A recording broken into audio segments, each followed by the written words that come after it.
એટલે કે સ્વર્ગીય અટલ બિહારી વાજપેયીનો જન્મદિવસ અને એક લિઝેન્ડ કહેવાય કે નેતા અને એમનો જન્મદિવસ છે, પણ એનાથી વિશેષ આજે સુશાસન દિવસ તરીકે ઉજવવામાં આવે છે. અને સુશાસન દિવસ હોય એટલે સવાલ એ થાય કે રાજ્યમાં, ગુજરાત રાજ્યમાં કેટલું સુશાસન છે, કારણ કે 101મી જન્મજયંતિની ઉજવણી છે અને આમ તો રાજ્યભરમાં ઉજવણી જન્મજયંતિની થઈ રહી છે સુશાસન દિવસની, પણ પારદર્શી અને જવાબદેહ શાસન આપવા માટે સરકારની પ્રતિબદ્ધતા છે. આ વાત જ્યારે સરકાર કરે છે અને સુશાસનના દિવસે આ વાત પણ થતી હોય છે. હેતુ શું છે? તો કે લોકોના કલ્યાણને યોગ્યતા વધારવા માટે આ સુશાસન દિવસની ઉજવણી કરવામાં આવતી હોય છે. ખાસ તો સુશાસનના મિશનને પૂરું કરવા માટે સારી અને કેટલીક સરકારી નીતિઓ છે એ લાગુ કરવાની વાત છે, એનો અમલ કરવાની વાત છે.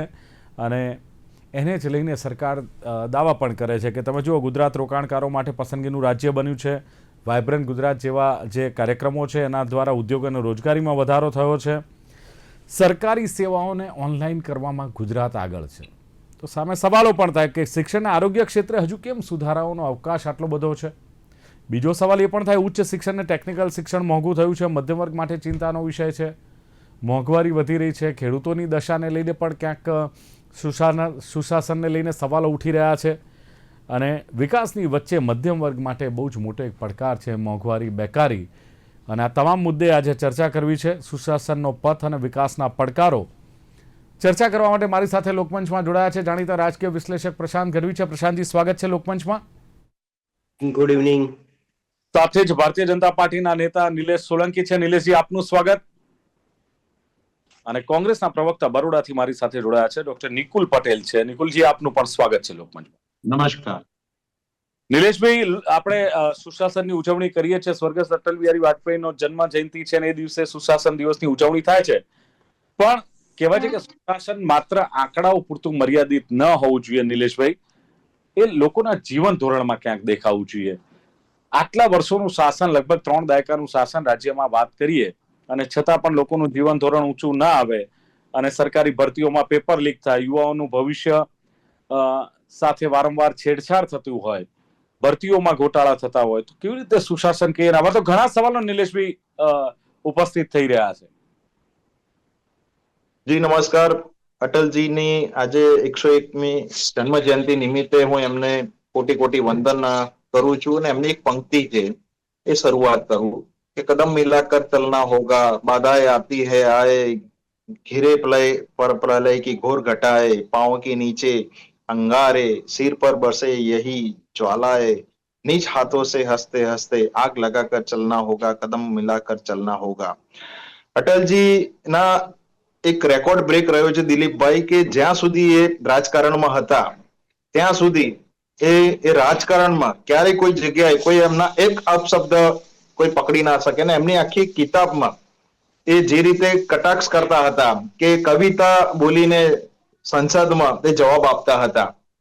અને એક દિવસ એક વોટ માટે સરકારમાં ગયેલી છે, છતાંય એમના મુખ ઉપર જે સ્મિત હતું અને એ કવિતા ગઈને સામે રાજકારણીઓ, વિપક્ષોના જે એ ધમકાવતા હતા કે એમની વાણીથી એ વિપક્ષો પણ એ સ્મિત આપતા હતા અને એક અલગ જ પ્રકારનું વાતાવરણ હતું.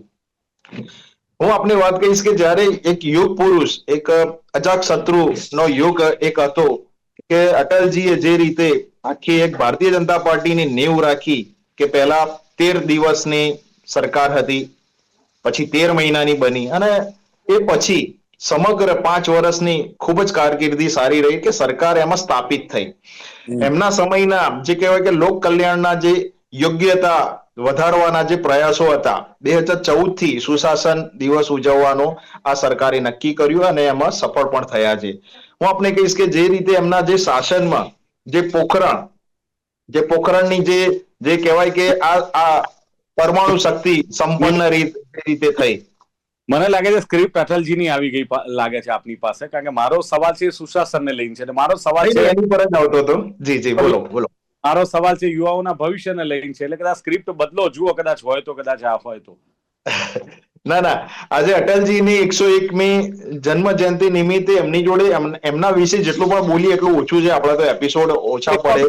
પણ યુવાનો માટે જી જેના ઘણી બધી સરાહના કરી છે.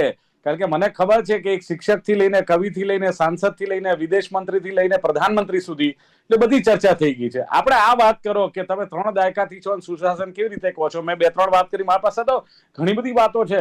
સરકારી શાળાઓ બંધ થઈ રહી છે, પ્રાઇવેટ શાળાઓને પ્રોત્સાહન મળી રહ્યું છે, શિક્ષણ એક ધંધો બની ગયો છે, ફી મોંઘી થઈ ગઈ છે, મધ્યમ વર્ગને પોસાતું નથી, શું કરીશું, મોંઘવારી વધતી જાય છે. સવાલ મુદ્દો આ છે મારો. દિલીપભાઈ, હમણાં જ 2 દિવસ પહેલા જ 22,000 જે ગૃહ વિભાગની નિમણૂક મંજૂર થઈ હતી. એમાં 12,000 થી વધારે નિમણૂક પત્ર મુખ્યમંત્રી શ્રી અને નાયબ મુખ્યમંત્રી શ્રીના હાથે યુવાનોને જે ગૃહ વિભાગમાં જે જરૂરિયાત હતી એ કેલેન્ડર પ્રમાણે રેગ્યુલર ભરતીના નિમણૂક પત્ર આપવામાં આવ્યા. તમે યુવાનોની માટે વાત કરી તો યુવાનોને ઘણા સમયથી કહેવાય કે વર્ષો પહેલા જે મેડિકલની જે સીટો નથી કે 600-700 થી આગળ પછી સીટો નથી, આજે 5500-6000 ની આસપાસ સીટો થઈ. આજે મેડિકલ હબ આપણે ગુજરાતમાં થયું. કોર્પોરેશનમાં જે કે સરકારી શાળાઓમાં લોકો પહેલા ભણવા જ નતા જતા કે દેખાદેખીમાં છેલ્લા 10 વર્ષનો તમે ત્યાગ લેશો કે આખો સર્વે લેશો તો લાખો વિદ્યાર્થી પ્રાઇવેટ સ્કૂલોમાંથી સરકારી સ્કૂલોમાં આવ્યા છે. મહિલા ગૃહિણીઓને જે લખપતિ દીદી પણ એક સાબિત થયું કે એક સફળ યોજના થઈ. જે રીતે જે યુવાનોથી માંડીને વૃદ્ધ સુધી કે વયોવૃદ્ધ વંદના જે 70 વર્ષના વધુ જે ઉંમર લાયક હોય કે જેમાં અમુક પરિવારો છોડી દે છે, તો આ સરકારે એ 70 વર્ષનાથી પણ વધારે લોકોને એમની મેડિકલ માટે સંરક્ષણ કર્યા. કરો છો કે પ્રાઇવેટ શાળાઓ કરતા સરકારી શાળાઓમાં લોકોને એમ કે વિદ્યાર્થીઓ ભણવા જાય છે. કેટલીક શાળાઓ છે ઝાડ નીચે બાળકોને ભણાવવામાં આવે છે. હમણાં એક શાળાનો છોટાઉદેપુરનો રિપોર્ટ આવ્યો કે શાળા જર્જરિત છે તો શાળા સાઈડમાં રહી એક જ ઓરડામાં ચલાવવામાં આવે છે. 1 થી 5 ધોરણના બાળકો બેઠા છે, 65 બાળકો છે, એક શિક્ષક છે. 1 થી 5 ધોરણને કેવી રીતે ભણાવશે? વિચાર કરો. બીજું કે મોટા ભાગે શિક્ષકો એટલે ઘણી બધી બાબતો શાળામાં જે બાળકો ભણવા જાય છે ને પોતાના ગામથી તો કમર સુધી પાણીમાં જતા હોય છે. દફતર એમના ખભે કે માથે મૂકીને જાય છે. આ પરિસ્થિતિ આપણા ત્યાં જોવા મળે છે. દિલીપભાઈ, એ જે તમે કીધું કે કોઈ ઓરડામાં બેઠા છે તો એનો અહેવાલ પણ આપણે કદાચ ડિબેટ કરી હતી આપણી પાસે કે 100 સ્કૂલોનું જે મંજૂરી માટે આપવામાં આવ્યું હતું અને ત્યાંના ડીડીઓએ કોન્ટ્રાક્ટરની ત્યાંની જે કહેવાય કે જે ગુણવત્તા જે મટીરિયલમાં ખામી શોધી અને સરકારશ્રીને આપી અને સરકારે 100 સ્કૂલોનું ફરીથી ત્યાં અટકી ગયું હતું ને નિર્માણ કે ભાઈ સારી ગુણવત્તા ઉપયોગમાં લેવી જોઈએ.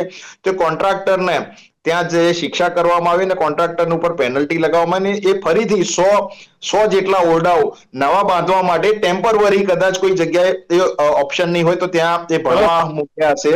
એ રીતનો અહેવાલ હતો. તો સરકાર અને મુખ્યમંત્રી શ્રીએ 100 સ્કૂલોનું ફરીથી સારી એવી ગુણવત્તાયુક્ત એમાં મટીરિયલ વપરાય ને બાળકોને ધ્યાનમાં રાખીને એ કન્સ્ટ્રક્શનને જે સરકારી આરએમબી વિભાગમાં ટ્રાન્સફર કરવામાં આવ્યું. જી 100 ઓરડાઓની વાત કરો છો, હું 100 સ્કૂલો ગણાવી શકું છું કે જ્યાં આ પ્રાથમિક જરૂરિયાત નથી, ગુણવત્તાયુક્ત શિક્ષણ નથી. પણ એનીવે સવાલ નિકુલભાઈ આપને પણ એક હોય કે આપણે આલોચના કરતા હોઈએ સરકારની, એક વિપક્ષ તરીકે તમારી ભૂમિકા છે, કરવી જોઈએ, આલોચના કરવી જોઈએ, પણ એનો વિકલ્પ પણ તમારે આપવો જોઈએ. અને ગુજરાતના વિકાસ માટે કોઈ ચોક્કસ બ્લુપ્રિન્ટ તમારી પાસે, કોંગ્રેસ પાસે હોવી જોઈએ. ગુજરાતનું વિકાસ મોડેલ ભારતીય જનતા પાર્ટીનું, સામે તમારું કોઈ મોડેલ છે ગુજરાતને લઈને? સૌ પ્રથમ તો આજે આપણે સુશાસન એટલે શું કે ભાઈ કોઈ બી નાગરિક એને જ્યારે કોઈ બી સરકારી કચેરીમાં જાય તો સિટીઝન ચાર્ટર એટલે કે સિટીઝન ચાર્ટરમાં જે વ્યાખ્યા આપી હોય એ વ્યાખ્યા પ્રમાણે એના કામગીરી થવા જોઈએ.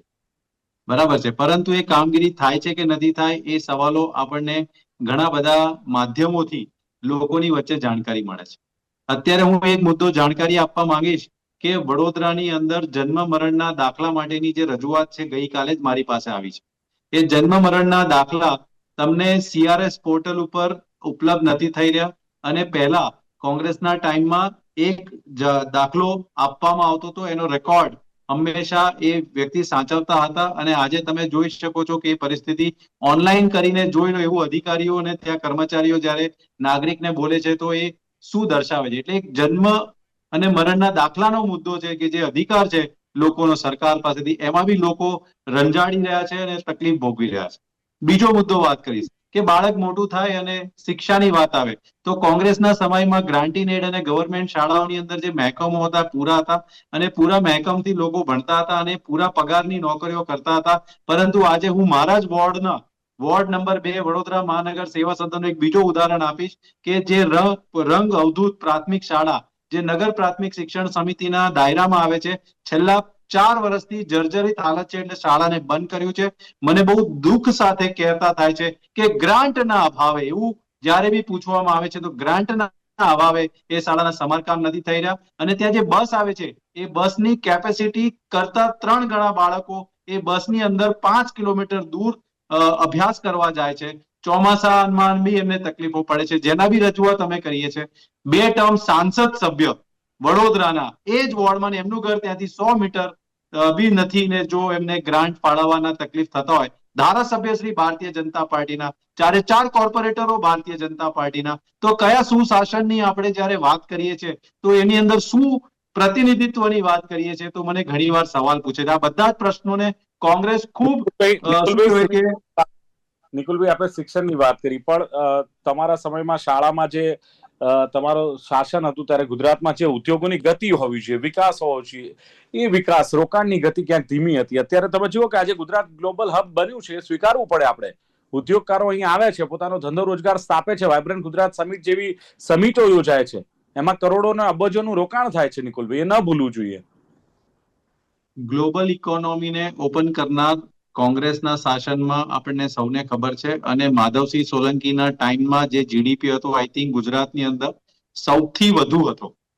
હવે આપણે જ્યારે ગ્રોથની વાત કરીએ તો દરેક પેરામીટરના અલગ અલગ પાસાઓ હોય છે અને બેઝિક આપણે ઇન્ફ્રાસ્ટ્રક્ચર ને એમ્યુનિટી સુશાસનની આપણે જે વાત કરીએ છીએ તો એની અંદર જે નાગરિકોને મળતા મૂળભૂત સુવિધાની જ્યારે આપણે વાત કરીએ તો એ આપણે વધુ ચર્ચા કરીએ. રોજગાર એક આખો અલગ મુદ્દો છે, ઇન્વેસ્ટમેન્ટ એક આખો અલગ મુદ્દો છે, પરંતુ મારી દ્રષ્ટિએ સુશાસન એટલે એવી પરિભાષા હોવી જોઈએ કે જ્યાં રાજધર્મ નિભાવવાનો હોય, જેવી રીતના અટલ બિહારી વાજપેયી કહેતા હતા કે રાજધર્મ નિભાવવાની જવાબદારીઓ છે, કશે ને કશે ભ્રષ્ટાચારની અંદર લુપ્ત થઈ ગયું છે, કશે ને કશે શું કહેવાય કે ફિક્સ પગારના નોકરીઓમાં જે શું કહેવાય કે શોષણ થઈ રહ્યા છે એમાં લુપ્ત થઈ રહ્યા છે. બેઝિક ઇન્ફ્રાસ્ટ્રક્ચરની જે જરૂરિયાતો છે, એજ્યુકેશન, હેલ્થ ને બીજી જગ્યાએ એમાં કશે લુપ્ત થઈ રહ્યો છે. તો આ બધી વસ્તુની વચ્ચે જે ચેલેન્જીસ છે એ ડેફિનેટલી બહુ મોટા છે અને અમે એના વિકલ્પ બનવા માટે તૈયાર છે. અને અમારા ટાઈમમાં જે શાસન હતા એ ખૂબ જ સારા અને સુમેળ હતા. આજે તમે જુઓ કે 2022ની ચૂંટણીમાં ઓલ્ડ પેન્શન સ્કીમ માટે લોકો રસ્તા પર હતા, પરંતુ હજી સુધી એમને મળ્યા નથી. ચલો, બિલકુલ. પ્રશાંતભાઈ, બંને પ્રવક્તાઓ છે પાર્ટીના છે, એમને આપણે સાંભળ્યા. એક સુશાસનના દાવા છે અને બીજા સુશાસનના દાવાઓને ક્યાંક ફગાવવાની વાત છે. એક રાજકીય વિશ્લેષક તરીકે ઘણા બધા લેખાજોખા રાજનીતિના આપણે જોયા છે, ઘણા બધા ચઢાવ ઉતાર જોયા છે, સરકારો પણ જોઈ છે, સરકારોની કામ યોજનાઓને બધું જ જોયું છે. કઈ રીતે આને તમે મૂલવી શકશો? શ્રદ્ધેય અટલ બિહારી વાજપેયીજીને આજે એમના જન્મદિવસ નિમિત્તે યાદ કરી અને એમના માનમાં આપણે સુશાસન દિવસ ઉજવીએ છીએ. જેવી રીતે સ્વરાજ એ ગાંધીજીનું સપનું હતું, એમ સુશાસન લાવવું એ વાજપેયીજીને બી ઈચ્છા હતી અને એમના માનમાં જો ઉજવતા હોય. વાજપેયીજીને ઇમરજન્સી જ્યારે લાદી ને 25 જૂન 1975 એટલે પહેલા જ એમની ધરપકડ કરી હતી રાતે અને એમણે જેલમાં જઈને કવિતા લખવાનું ચાલુ કર્યું ને એમાં પહેલી લીટી એવી લખી હતી કે અનુશાસન કે નામ પર અનુશાસન કા ખૂન. એટલે કોંગ્રેસને ભલે અરીસો બતાવ્યો કે તમે અનુશાસનની વાત કરો છો પણ ઇમરજન્સી લાઈન તમે અનુશાસનનું ખૂન કર્યું છે એમ શાસન. એ જ રીતે વાજપેયીજીની વિચારધારા સુશાસનની હતી અને એમની આવનારી પેઢીઓ, એમના વિચારે ચાલનારી પેઢીઓ એટલું સરસ સુશાસન આપી શક્યું છે કે જેના દાખલા લેવા માટે આપણે બહુ દૂર જવાનું જ નથી. 24 જ કલાક દૂર સુરેન્દ્રનગર કલેક્ટરની ધરપકડ એને બે રીતે આપણે મૂલવી દઈએ. બે રીતે કે એસીબી પકડે એને સુશાસન ચોક્કસ કહેવાય, પણ કલેક્ટર કૌભાંડમાં પકડાય શું એને સુશાસન, એટલે કલેક્ટર કૌભાંડ કરે શું એને સુશાસન કહેવાય? આ લેખા આનાથી વિશેષ કઈ દૂર જવાની જરૂર જ નથી. એટલે મૂળ વાત સુશાસન એટલે શું કે જે રીતે સ્વરાજ મારો જન્મસિદ્ધ અધિકાર છે એમ ગ્રામ્ય લેવલથી લઈને તાલુકા, તાલુકાથી જિલ્લા, જિલ્લાથી શહેર, શહેરથી મેટ્રો અને મેગા સિટી સુધીની આખી ચેનમાં ભારતમાં જન્મેલા નાગરિકને, ગુજરાતમાં જન્મેલા નાગરિકને તમામ પ્રકારની વ્યવસ્થા. આપણે નથી કહેતા કે સાહેબ પાણી માંગો તો દૂધ આપીશું, અમારે દૂધ નથી જોઈતું, પાણી જ માંગ્યું છે, પાણી બી નથી જોઈતું, આખો ગ્લાસ ના આપતા, અડધો ગ્લાસ તો આપો, પાણી પીશું ને તરસ છીપશે. એમ બધી જ પ્રકારની વ્યવસ્થા એક ક્લિક પર, એક અવાજ પર, એક ધક્કેથી શું મળે છે? હા કે ના જવાબ જનતા આપે, તમે આપો, માન્ય પ્રવક્તા મિત્રો આપે. એટલે મૂળ વાત એ છે કે આજે બધી જ જગ્યાએથી ક્યાંક ને ક્યાંક નાના મોટા બૂમ બરાડા જો પડતા હોય, એટલે સુશાસનમાં આપણે બીજું કોઈ જ હીરા મોતી ચાંદી માંગતા જ નથી. બેઝિક પાયાની સુવિધા, રોડ, રસ્તા, ગટર, પાણી, અને જેને કહેવાય ને કે અમે રોડ ઉપર નીકળીએ તો અમને ક્યાંક રોડ સારા મળે, જ્યાં જવું છે ત્યાં જ્યાં જઈએ સરકારી કચેરીઓમાં ધક્કા ના ખાવા પડે, અને અમારા કામ ભ્રષ્ટાચાર વગર. સુશાસનનો સૌથી પહેલો ગુણધર્મ છે ભ્રષ્ટાચાર મુક્ત શાસન. તો શું આપણે દિવસે દિવસે ભ્રષ્ટાચાર વધતું જાય છે, એની ઉપર જ્યારે કોઈ નિયંત્રણ નથી કરી શકતા, અને 30 વર્ષથી એક જ પાર્ટીની ચાલતી સરકારમાં એક પણ, તમે કીધું એમ, આને અલગ અલગ ત્રાજવે આપણે તોલવું પડે, સારી વાત પણ મૂકવી પડે કે ભાઈ ઇન્ડસ્ટ્રી વધી, 80 જણ સ્થપાયા, બેરોજગારી જે પહેલા ખાલી લોકોને સરકારી નોકરી પર નિર્ભર રહેવું પડતું એ પ્રાઇવેટ નોકરીઓ ઉપર આવ્યા, પણ જેમ પહેલા મફતમાં શિક્ષણ મળતું એ અત્યારે ખૂબ જ મોંઘું શિક્ષણ લેવું પડે છે. એટલે શિક્ષણમાં આપણે બને એટલા પાછા જઈ રહ્યા છીએ. લોકોની વધતી જતી ઉંમરે વધતા જતા પગાર, પણ વધતી જતી મોંઘવારી, વધતી જતી બેરોજગારી, આ બધા જ પ્રકારે આજે એક નાનકડો સામાન્ય દાખલો, ઘણી બધી વસ્તુ ઓનલાઈન કરી. આજે સુરેન્દ્રનગરના કલેક્ટર પકડાયા છે શેના માટે? ઓનલાઈન એને કર્યું તો એનેનો પર એકર ભાવ બોલાય 25,000, 30,000, 40,000 એક એકરનો ભાવ. તો સાહેબ સુશાસન ચલાવનાર વ્યક્તિ, પોલિસી મેકર જેને કહેવાય, એ સૌથી પહેલા જિલ્લાનો વડો કલેક્ટર આવે છે. આ તો ખાલી કલેક્ટર તાજું ઉદાહરણ છે. તમે દરેક જગ્યાએ કમિશનર હોય, ક્યાંક ડીડીઓ હોય, ક્યાંક જે તે વિભાગનો વડો હોય, એ સુશાસનનો પહેલું પગથિયું કહેવાય. એને પોલિસીને ઇમ્પ્લિમેન્ટ કરનાર વ્યક્તિ એ કહેવાય. પણ આજકાલ ગુજરાતમાં કે દેશભરમાં શું કોઈ વ્યક્તિ, આજે હું એક નાગરિક તરીકે મારું કામ કઢાવવા જઉં, મારું તો નીકળી જવાનું છે, મને તો લોકો તરત કહે છે નિલેશભાઈનું કામ થઈ જશે, નિકુલભાઈનું થઈ જશે, ભલે કોંગ્રેસમાં હોય, ટીવીનો ચહેરો છે, કદાચ એમની પાસેથી લાંચ લેતા પણ લોકો બીતા હશે, પણ તમે કે નિલેશભાઈ કામ કરાવવા જઈએ ને તો સામી વ્યક્તિને એમ થાય, અરે યાર આમનું કામ કરવું પડ્યું, હાલું મફતમાં કરવું પડશે. આના કરતા કોઈક આમ આદમી આવ્યો હોત, સામાન્ય માણસ, તો એટલીસ્ટ મને 50, 100, 200, 500 રૂપિયા તો મળી જાત. એટલે આપણે તો જઈએ છે ને, એ લોકોને કામ કરવું નથી ગમતું, કરવું જ પડે છે, ન છૂટકે, પણ એમને એક ગરાક ગયો આપણા નામે. એટલે સુશાસન ક્યાંક એની જગ્યાએ, જેમ medical seat, yes I appreciate, વિસ્તારનો વિકાસ આઈ એપ્રિશિએટ, અવડા રૂડા ગુડા ગુડા સુડા, આ બધો જ વ્યાપ 100% વધ્યો, પણ એની પાછળ એ પાયાની સુવિધા આપવામાં હજી પણ આપણે ક્યાં પાછા પડ્યા છે, હજી પણ આપણે ક્યાં ગેપ છે, એ પણ વિચારવું જોઈએ. બિલકુલ. એટલે નિલેશભાઈ, આપણે સાંભળ્યું કેટલા બધા સવાલો આપણે થઈ ગયા, અને એ સિવાય પણ ઘણા બધા સવાલો છે. તમે જુઓ કે શહેરોમાં હોસ્પિટલોની તમે વાત કરો છો, પણ ગ્રામ્ય વિસ્તારોમાં જે હોસ્પિટલો છે, CHC સેન્ટરો છે, 90% વધુ તો સ્પેશિયાલિસ્ટ સાહેબ હાજર જ નથી, કે છે જ નહીં. લોકો સારવાર કેવી રીતે કરાવે? કુપોષણનું પ્રમાણ તમે ગુજરાતમાં જુઓ તો રાષ્ટ્રીય જે સરેરાશ હોય એના કરતા પણ ચિંતાજનક આંકડો છે આપણો ગુજરાતનો. અન્નદાતાને હેરાનગતિમાંથી મુક્તિ આપવા માટેની આપણી પાસે કોઈ પોલિસી નથી, એની પાસે ટેકાના ભાવ નથી, અને બિયારણ, ખાતર કે દવાઓ એને મળતી નથી. તો કેવી રીતે આ વ્યક્તિ જે કહેવાય કે તમે અન્નદાતાને તમે વિકાસની વાત કરો અથવા સુશાસનની વાત કરો છો, કેટલા ખેડૂતોને તમે દિવસે અથવા કેટલા ગામડાઓમાં તમે દિવસે વીજળી આપી, એની ટકાવારી તમે કાઢો, પાક વીમો સાહેબ ના મળે, ટેકાના ભાવ ના મળે, તો આ સુશાસનમાં ખેડૂતોને શું લાભ થયો? દિલીપભાઈ, સુશાસન એટલે ગુડ ગવર્નન્સ. ઘણી વાતથી હું પ્રશાંતભાઈની વાતથી સહેમત છું. આજની તારીખમાં આપણે જે વાત કરી કે ખેડૂતો, તો નવસારી, દક્ષિણ ગુજરાતમાં આજે 2.5 લાખ ખેડૂતોનો ફાયદો થયો દિવસે વીજળી. 98% ક્રોસ કરી ચુક્યા છે. સમગ્ર ભારતમાં ગુજરાત પહેલો રાજ્ય છે કે દિવસે વીજળી આપતું થયું. જે રીતે વાત કરી ગુડ ગવર્નન્સની, તો એના પેરામીટર્સ છે કે ભાઈ અધિકારી, ડીડીઓ, તલાટી, પંચાયત, સરપંચ, તમે જુઓ કે આ પકડાયા, હવે આ સરકારે ભ્રષ્ટાચારનો અભિગમ છે કે ભ્રષ્ટાચાર પકડો એ માન્ય નરેન્દ્રભાઈનું અભિગમ રહેલું છે કે ઘરેથી જ અમે તો અમારા ઘરેથી જ સફાઈઓ કરીએ છીએ. આ પકડાયા કેમ? કારણ કે લોકોને ધક્કા ખાવા પડતા હતા અને ઓનલાઈન કર્યું. ઓનલાઈન થી શું થયું કે સીધા જે વચેટિયા જે પૈસા ખાતા હતા દલાલો એ નહીવત થઈ ગયા અને એના લીધે બધી જ એન્ટ્રીઓ તમે જુઓ કે ડિજિટલ ગુજરાત પોર્ટલને ચડાવવામાં આવ્યું, ઈ-નગર કે બધી જ વસ્તુ તમને ઓનલાઈન મળી રહે કે 7/12 નો ઉતારો હોય કે 7/5 નો ઉતારો હોય એ બધું જ 5 રૂપિયા કે 3 રૂપિયાની કોપીમાંથી તમને મળી રહે. તો જે ભ્રષ્ટાચારને દૂર કરવો, ભ્રષ્ટાચાર છે 100% આપણે એ એક દલદલ છે, પણ એમાંથી બહાર નીકળવા માટે આ સરકારે કોઈ પણ હોય, મંત્રીનો છોકરો હોય, સામાન્ય વ્યક્તિ હોય કે અધિકારી હોય, મુખ્યમંત્રીના જે કાયદો લાગુ પડે સામાન્ય વ્યક્તિને લાગુ પડે. આ સરકારે એ પ્રસ્થાપિત કર્યું અને એટલા જ માટે સુશાસન માટે 11મા નંબરથી આપણે 4થા નંબરે આવ્યા અર્થતંત્રમાં. એ આપણી જીત છે. આજે સ્પેસથી માંડીને આજે છેક નીચે શિફ્ટથી માંડીને ચીફ સુધી બનાવીએ છીએ દિલીપભાઈ. આત્મનિર્ભર ભારત.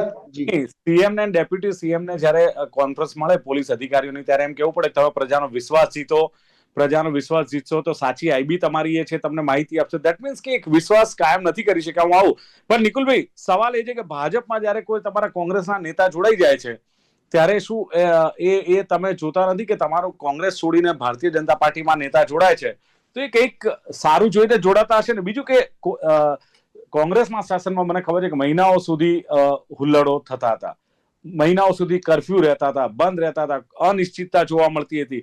આ તો હવે શાંતિ થઈ છે ગુજરાતમાં, કોમી હુલ્લડો નથી, કર્ફ્યુની સ્થિતિ નથી, એ તો તમે સ્વીકારો છો? આ તો શું શાસન છે?